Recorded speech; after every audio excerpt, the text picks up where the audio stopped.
afin de trouver les valeurs des propriétés thermophysiques de différents fluides, l'ammoniac et le dioxyde de carbone, aux différents points caractéristiques du cycle, afin de pouvoir en faire une analyse énergétique ensuite. On va utiliser les deux diagrammes enthalpiques mis à disposition, donc pression, enthalpie spécifique pour chacun des deux fluides. Alors, sur ces diagrammes sont peut-être indiqués, ou en tout cas c'est le cas pour celui du CO2, les codes de fluides réfrigérants associés aux fluides. Alors dans les deux cas on a des fluides naturels.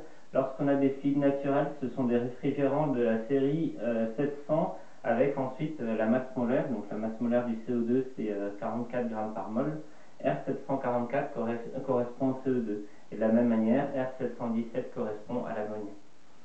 Donc pour chacun de ces fluides, comme je vous l'ai indiqué précédemment, on va commencer par chercher quelles sont les hautes pressions et les basses pressions du cycle en utilisant les températures de saturation à laquelle ont lieu les changements de phase.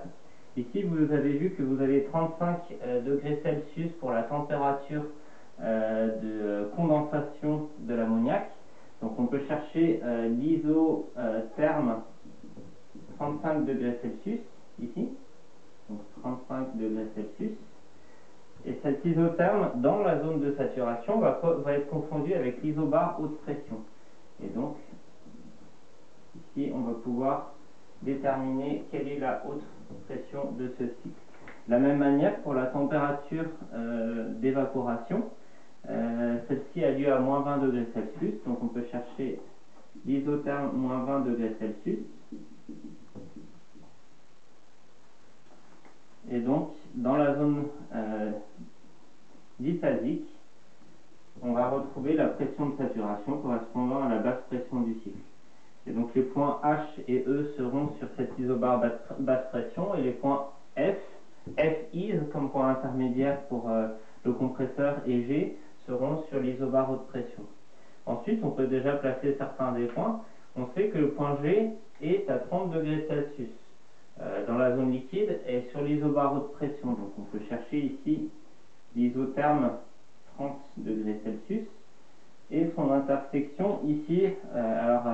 L'isotherme est vertical dans la zone liquide.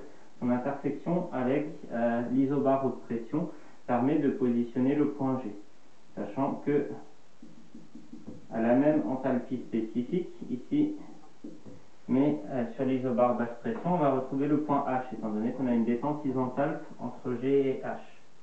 Le point E, on peut aussi le placer très facilement, étant donné qu'on connaît sa température et sa pression. Il est sur l'isobar basse pression et il est à moins 15 degrés Celsius. Donc on peut chercher l'isotherme de moins 15 degrés Celsius, et celle-ci va croiser l'isobar basse pression au point E. Et enfin, on peut chercher à placer la sortie compresseur, et on va passer par le point intermédiaire, le point F qui va correspondre à la sortie qu'on aurait si jamais la compression avait été isentropique, c'est-à-dire adiabatique et réversible. Et donc là, on suit l'isentrope qui passe par le point E, et son intersection avec l'isobar haute pression va donner le point F'. Et ensuite, on utilise le rendement isentropique du compresseur pour pouvoir calculer l'enthalpie du point F, sachant que la lecture du diagramme permet de connaître l'enthalpie spécifique du point F' et du point E.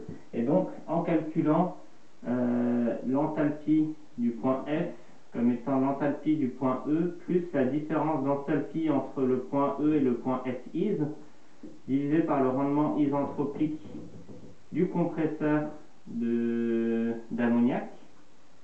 Et dans ce cas-là, ce calcul permet de définir l'enthalpie du point F qui sera quelque part ici à droite du point F' sur l'isobar haute pression.